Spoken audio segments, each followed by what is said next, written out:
اور خدا را منبر حسین کو اپنے سیاسی مقاصد کے لیے استعمال نہ کیا جائے۔ مولا کے آگے جواب دے ہوں گے 4 دن کی زندگی ہے، یہ بڑی بڑی گاڑیاں یہیں رہ جائیں گی، ساتھ کچھ نہیں جائے گا، تو خدا کے لیے یہ مجمع حسین کے نام پر آتا ہے۔ ذرا اپنے نام پہ کوئی بلا کے تو دکھائے، اگر اپنے گھر والے بھی آ جائیں تو کیا بات ہے۔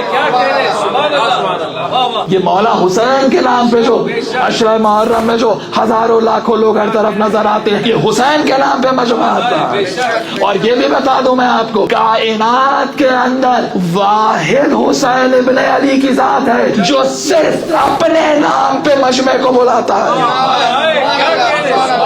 واحد حسین ابن علی کی ذات ہے کہ جس کو کسی سہارے کی ضرورت نہیں، کسی اور کا نام لگانے کی ضرورت نہیں، بس نام حسین، اور چلے آ رہے ہیں، جوخ در دوخ چلے آ رہے ہیں۔ کیوں؟ اس لیے کیونکہ بیعت امام کے ساتھ۔ یہ مجلس حسین ہے، اسے سیاسی جلسہ نہ بناؤ، اسے اپنے سیاسی مقاصد کے لیے استعمال نہ کرو۔ 4 دن کی زندگی کے لیے نہ اپنی عاقبت تباہ کرو، نہ لوگوں کے ذہنوں کو تباہ کرو۔